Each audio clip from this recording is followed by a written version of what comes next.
Welcome to the Sports Trigger. I'm Jared with my co-host Travis. Here to ignite your day.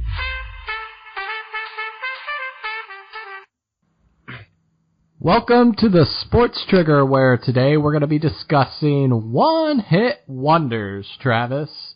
And guess who I really just have brewing on my mind? I'm going to go first because I just have to say it, all right? Go for it. David Tyree, the number one-hit wonder in all of sports. Okay. The catch. The catch to take down an undefeated Patriots team, essentially, with Eli Manning as the quarterback. I don't think you can ever get a bigger one-hit wonder making that big of a play and then just thudding. I mean, it's just next year, not even there. When you think of one-hit wonder and one play and then nothing, that's David Tyree. I mean, what do you think? Is there somebody else up there, even close, or who do you have in mind? I think that definitely epitomizes it. To be truthfully honest, I hadn't even thought about him, and now that I do, I don't think anyone can surpass him. Yeah, that's a great one. When I was looking at one-hit wonders, I was definitely going with maybe one successful season somewhere, and then maybe the next not so much. And I don't know if anyone epitomized that more so than Jamarcus Russell. I looked at his stats, and he was built up so much his final season at LSU, and rightfully so. He had a great season. I'm looking at his stats now. His last year at LSU, he was 28 touchdowns, 8 picks, and I think more notably, probably what propelled him, unfortunately for me, being a Notre Dame fan, was his Sugar Bowl win. And, he didn't have the amazing stats. He was 21 of 34, 332 yards, 2 touchdowns, and a pick. But I think the one thing I'll always remember about that Sugar Bowl game is how he just trucked over everybody. He made Notre Dame's defenders look like little boys. It definitely was a man. He was massive. He was a lineman. He was a man. He was a man, and I thought Notre Dame had men on their team, but I thought second after that, definitely. But then when he goes into the NFL, he gets drafted high by the Raiders, I believe, as a number 1 overall pick, and he had a really big contract, and he didn't play much his first year because I think there was some injury bug there. But then when he did get a full season in, 13 touchdowns, 8 interceptions in 15 games played. The next year after that, 12 games played, 3 touchdowns, 11 interceptions. And I know that what plagued him was he had a big weight issue, right? I believe he got up to a little bit of a weight issue. Just a tad. And I think he got over to 300 pounds or something ridiculous like that. And now he's no longer in the league, which is obvious, but this is someone they always hailed to say, oh, he can sit on his knees and throw the ball the full length of the football field, and now he's no longer in the league. And granted, that's in part because of his own issues and stuff like that, but that's definitely someone that I have at the top of my list now under David Tyree, now that you mention it. You know what? He needed the Eddie Lacy contract that the Seahawks gave him, where if he came in and lost weight or something like that, then he would be, get extra incentive or money or something along those lines. I forget his exact numbers. If he came in underweight, then he got like a $50,000 bonus or something like that. Right. Weight incentives. That's what he needs. Where was Pete Carroll at when he was around? Still. But sticking, with the college theme of college one-hit wonders, I got one for you who actually hit one shot that everybody's always going to remember, but then you're never going to hear about his NBA career, and that's Christian Laettner. The ultimate, if you want a pun to the one-hit wonder, you can add Christian Laettner in there.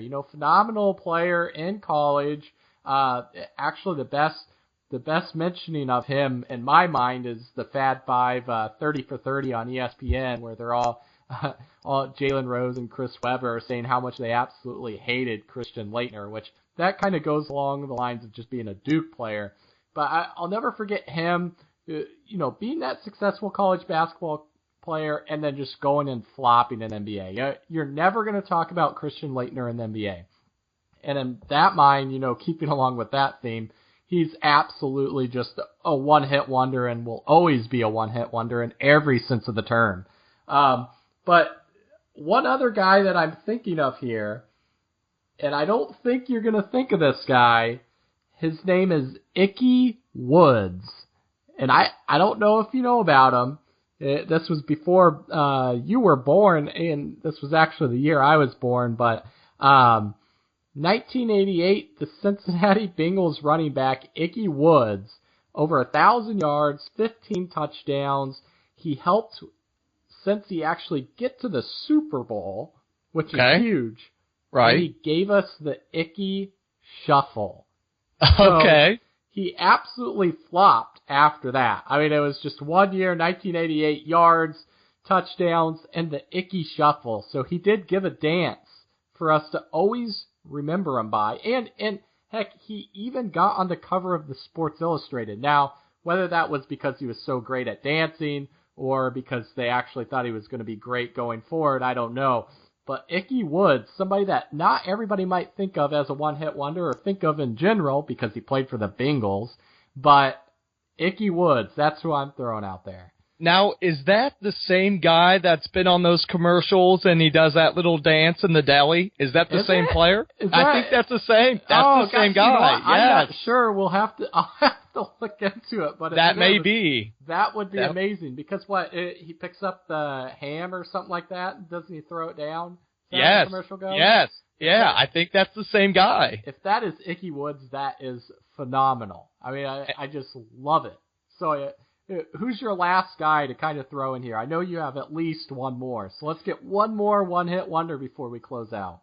Trent Richardson. He's my one-hit wonder, and I love saying it because he played at Alabama and, all the success that they've had. And he had a great last year at Alabama, right? He over 1,600 yards rushing, 24 total touchdowns, won the Heisman, and then he goes to the Browns, which that's probably a curse in and of itself. He was actually good at the Browns for his first year, over 900 yards rushing, 12 total touchdowns. Then the Colts pick him up. And what happened when the Colts pick him up? He dives. It's terrible. I mean, his stats, 500 yards rushing, 4 total touchdowns. 2014, 500 yards rushing, 3 total touchdowns. His average rushing all time in the NFL is 3.3 yards.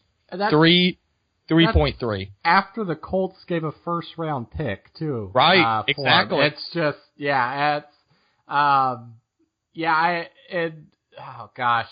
going for as successful as he was in college to what he ended up, I guess you can always wonder if he didn't get picked up by the Browns at the very beginning, then maybe there. But he did end up at the Colts, and the Colts, you have Andrew Luck, who everybody seems to love.